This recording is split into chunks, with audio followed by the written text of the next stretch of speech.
بسم اللہ الرحمن الرحیم۔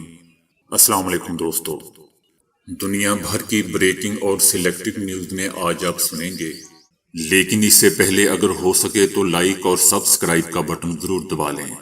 شکریہ۔ نائب صدر امراللہ صالح نے کہا ہے کہ آئین کے مطابق ملک کا قانونی قائم مقام صدر ہوں۔ آئین کے مطابق ملک کے صدر کی غیر موجودگی، موت، بھاگنے اور استعفے کی صورت میں اول نائب صدر ملک کا قائم مقام صدر بن جاتا ہے۔ اس وقت میں اپنے ملک کے اندر موجود ہوں اور میں ملک کا قانونی قائم مقام صدر ہوں۔ میں تمام لیڈروں سے ان کی حمایت حاصل کرنے اور اتفاق رائے پیدا کرنے کے لیے رابطہ کر رہا ہوں۔ یاد رہے دوستو کہ امراللہ صالح اور شمالی اتحاد کے سابق لیڈر احمد شاہ مسعود کے بیٹے کے بارے میں خبریں ہیں کہ وہ پنج شیر میں چھپا ہوا ہے، جس پر ابھی تک طالبان کا قبضہ نہیں ہوا ہے۔ پنج شیر کی وادی اپنے قدرتی دفاع کی وجہ سے نہ تو 1990 میں طالبان کے ہاتھوں میں گئی اور نہ ہی اسے روس فتح کر سکا۔ پنج شیر والوں کا کہنا ہے کہ ہم طالبان کو یہاں داخل نہیں ہونے دیں گے، مزاحمت کے لیے اپنی پوری طاقت لگائیں گے اور ان سے لڑیں گے۔ طالبان نے کہا ہے کہ خواتین کو وہ تمام حقوق ملیں گے جو شریعت نے ان کو دیے ہیں اور ان سے امتیازی سلوک نہیں ہوگا۔ یہ سب گواہ ہیں کہ 20 سال کی جدوجہد کے بعد افغانستان کو آزاد کروایا ہے۔ افغانستان آزاد ہو چکا ہے۔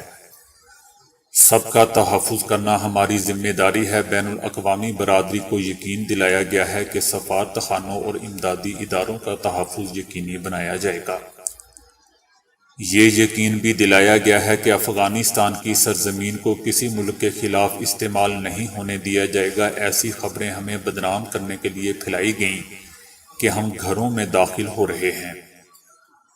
اشرف غنی حکومت کی آرمی اتنی نااہل تھی کہ وہ کچھ نہ کر سکی۔ میڈیا اسی طرح کام کرتا رہے گا، اسلامی اقدار کے خلاف بھی کچھ نہیں ہوگا۔ آزادی ہر قوم کا حق ہے۔ اب افغانستان آزاد ہے، کسی کو نقصان نہیں پہنچایا جائے گا۔ عوام سے امید ہے کہ وہ ہمارے ساتھ تعاون کریں گے۔ اشرف غنی لاپتہ ہیں، ہم کو ان کا کچھ پتہ نہیں ہے۔ کابل کے تمام شہری مطمئن ہیں، تمام مخالفین کو عام معافی دے دی گئی ہے، سب کو معاف کر دیا گیا ہے۔ پولیس اور سیکیورٹی فورسز کابل کو غیر محفوظ بنا کر چلے گئے۔ سب کو تسلی دیتے ہیں کہ سب کو تحفظ دیا جائے گا، ضمانت دیتے ہیں کہ سفارتکاروں کو تحفظ دیا جائے گا۔ نظام کے لیے مشاورت جاری ہے۔ دنیا ہمارے شرعی قوانین کا احترام کرے۔ ہمارے نام پر کابل کے کئی مقامات پر لوٹ مار کی گئی۔ ہم لوگوں کی حفاظت کے لیے مجبوراً کابل میں داخل ہوئے۔ بہت جلد عوام کو قابل قبول قیادت دیں گے۔ دنیا افغانستان کی ترقی کے ساتھ ہے۔ دنیا بھر میں ہر سال لوگوں کی بڑی تعداد فضائی آلودگی سے قبل از وقت موت کے منہ میں جا رہی ہے۔ تیل، گیس اور کوئلے کا ایندھن جو فضا کو آلودہ کر رہا ہے۔ اب خبر یہ ہے کہ دنیا بھر میں سالانہ ہونے والی 5 میں سے 1 موت اس کی وجہ سے واقع ہو رہی ہے۔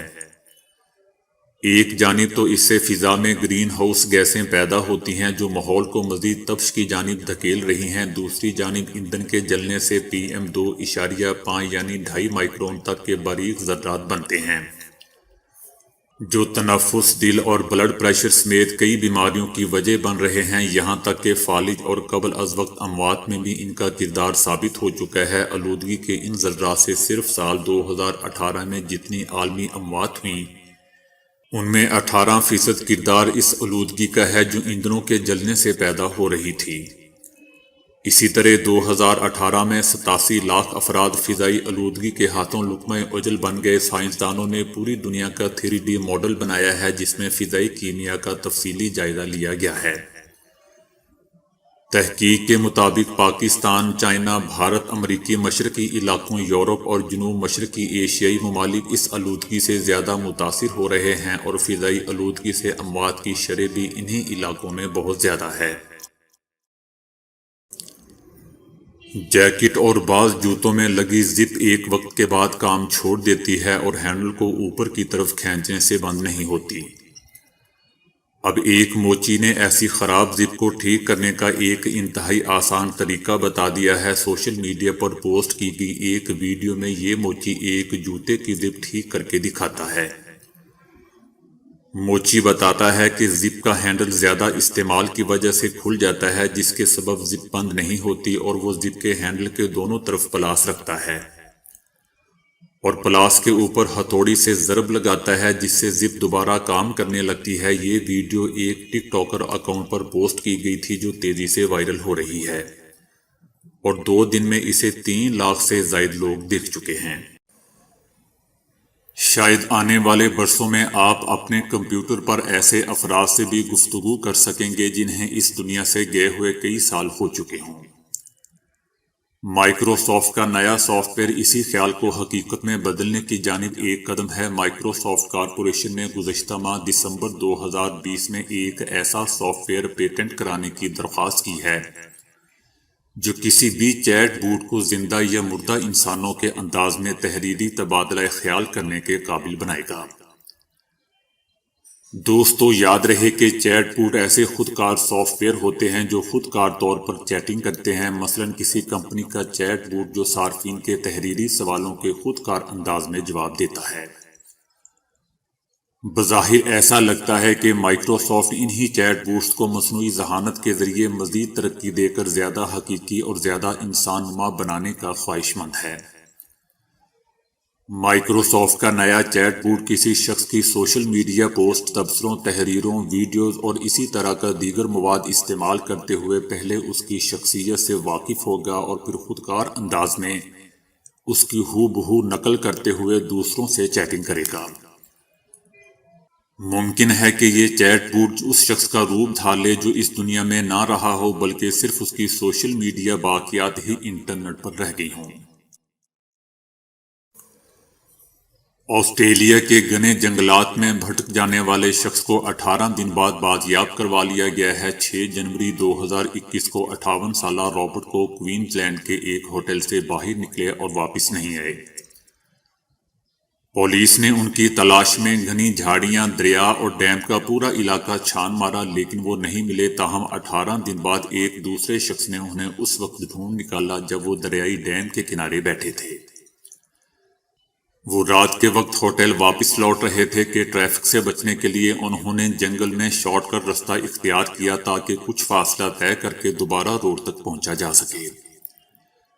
لیکن یہ فیصلہ غلط ثابت ہوا اور ان کی گاڑی سڑک سے دور تک جاتی رہی جہاں وہ راہ بھٹک چکے تھے۔ 3 روز تک وہ اپنی کار میں ہی رکے رہے اور اس کے بعد پانی ختم ہو گیا۔ پانی ختم ہونے کے بعد وہ کار سے باہر نکلے اور بڑی مشکل سے ڈیم کے کنارے تک پہنچے۔ اگلے 15 روز تک انہوں نے جنگل سے مشروم کھائے اور پانی پی کر اپنی جان بچائی۔ وہ ڈیم کے کنارے پر ہی سوتے رہے اور دن بھر وہیں بیٹھے رہے، یہاں تک کہ ایک شخص نے انہیں دیکھا۔ اس عرصے میں رابرٹ بہت کمزوری کا شکار ہو چکے تھے اور 10 کلو گرام وزن بھی ان کا کم ہو چکا تھا۔ 10 سالہ کیوٹا کامو گئی اپنی عمر کے بچوں سے دگنی جسامت رکھتا ہے۔ اب حال یہ ہے کہ وہ اپنے سے بڑے بچوں کو بھی لڑائی میں گرا دیتا ہے۔ اس وقت ان کا وزن 85 کلو گرام ہے اور وہ ٹوکیو میں جوشن جی بدھ مت کے مندر میں تربیت لے رہا ہے۔ گزشتہ برس وہ برطانیہ اور یوکرائن میں انڈر 10 سومو مقابلے میں چیمپئن بھی رہا تھا۔ اپنے بھاری وزن کے باوجود کیوٹا تیراکی بھی کرتا ہے۔ کیوٹا نے اپنی پہلی کشتی اس وقت لڑی تھی جب وہ KG جماعت میں تھا۔ پہلوانی کے ایک استاد کے مطابق کیوٹا کو کچھ سکھانا نہیں پڑتا بلکہ وہ قدرتی انداز میں ہی سومو کشتی لڑنا جانتا ہے۔ ان کے مطابق یہ بچہ غیر معمولی طور پر ذہین ہے۔ یاد رہے دوستوں کہ سومو پہلوانی کی تربیت بہت سخت اور بہت ہی مہنگی ہوتی ہے۔ اس بچے کی سب سے عجیب و غریب غذا وزن بڑھانے والی ایک ڈش ہے جسے چوکو نابے کہا جاتا ہے۔ اسے کھانے سے اگلے 2 سے 3 برس میں بچے کا وزن مزید 20 کلو گرام تک بڑھ جائے گا۔ برطانیہ میں ہونے والی ایک تحقیق میں یہ بات سامنے آئی ہے کہ بلڈ پریشر اور شوگر کی وجہ سے دماغی ساخت بدل جاتی ہے اور دماغی فعل پر بھی اثر پڑتا ہے۔ آکسفورڈ یونیورسٹی کے ماہرین نے تحقیق کی ہے اور بتایا ہے کہ اگرچہ ٹائپ 2 ذیابیطس کے پورے بدن پر اثرات مرتب ہوتے ہیں، لیکن درمیانی عمر میں دماغی ساخت پر بھی اثر انداز ہوتے ہیں۔ انہوں نے کہا کہ دونوں امراض دماغ کے سوچنے کے عمل اور یادداشت پر اثر انداز ہوتے ہیں۔ ماہرین کا کہنا تھا کہ دونوں امراض دنیا میں عام ہیں اور اس سے آبادی کا بڑا حصہ دماغی کمزوری کا شکار ہو سکتا ہے۔ فرانس کے انجینئرز نے ایسے روبوٹ تیار کر لیے ہیں جو شہریوں کو ماسک پہننے کی یاد دہانی کروائیں گے۔ یہ روبوٹس ماسک نہ پہننے والے شہریوں کو تلقین کریں گے۔ انجینئرز کا کہنا ہے کہ یہ روبوٹ جدید ترین کیمروں سے لیس ہیں جو شہری کی تصویر کھینچ کر اس کے چہرے پر ماسک کی موجودگی یا غیر موجودگی کا معلوم کر سکیں گے۔ جس شہری نے ماسک نہیں پہنا ہوگا تو یہ روبوٹ آرٹیفیشل انٹیلیجنس کی مدد سے اسے تلقین کریں گے کہ آپ کو ہمیشہ درست طریقے سے ماسک استعمال کرنا چاہیے۔ روبوٹ کے ٹوکنے پر اگر کوئی شہری ماسک پہنے گا تو یہ اس کا شکریہ بھی ادا کریں گے۔ دیرنکویو انڈر گراؤنڈ سٹی کے نام سے مشہور شہر ترک دارالحکومت استنبول سے تقریباً 750 کلومیٹر جنوب مشرق میں واقع ہے۔ یہاں ایک وسیع زیر زمین شہر کے آثار قدیمہ موجود ہیں جو تقریباً 2500 سال پرانے ہیں۔ یہ شہر 6 منزلہ ہے جو زمین سے 200 فٹ گہرائی میں پھیلا ہوا ہے اور یہاں کسی زمانے میں 20,000 لوگ رہا کرتے تھے۔ اس شہر کے گلی کوچے، دکانیں اور مکانات سب کے سب زیر زمین ہیں۔ دوستو، دلچسپ بات یہ ہے کہ اس زیر زمین شہر میں مال مویشیوں اور دوسرے پالتو جانوروں کے لیے بھی الگ جگہیں بنائی گئی تھی، جبکہ تازہ ہوا کے گزرنے کا بندوبست بھی کیا گیا تھا۔ یہاں سیڑھیوں اور چبوتروں کا ایک جال پھیلا ہوا ہے جو منزل بے منزل نیچے اترتا چلا جاتا ہے۔ بازنطینی دور حکومت میں اس شہر کو عروج حاصل ہوا، جسے بازنطینیوں نے 8ویں سے 12ویں صدی عیسوی تک عرب مسلمانوں کے حملے سے بچنے کے لیے اس کو خوب استعمال کیا، جبکہ اسی دوران یہ شہر سرنگوں کے راستے دوسرے قریبی زیر زمین شہروں سے بھی ملایا گیا۔ آج سے 50 سال پہلے یہ شہر سیاحوں کے لیے کھول دیا گیا تھا اور آج یہ ترکی کے اہم اور تاریخی آثار قدیمہ میں شمار ہوتا ہے۔ تو دوستو، ابھی کے لیے اتنا ہی۔ ویڈیو کو لائک اور شیئر کرنے کا بہت بہت شکریہ۔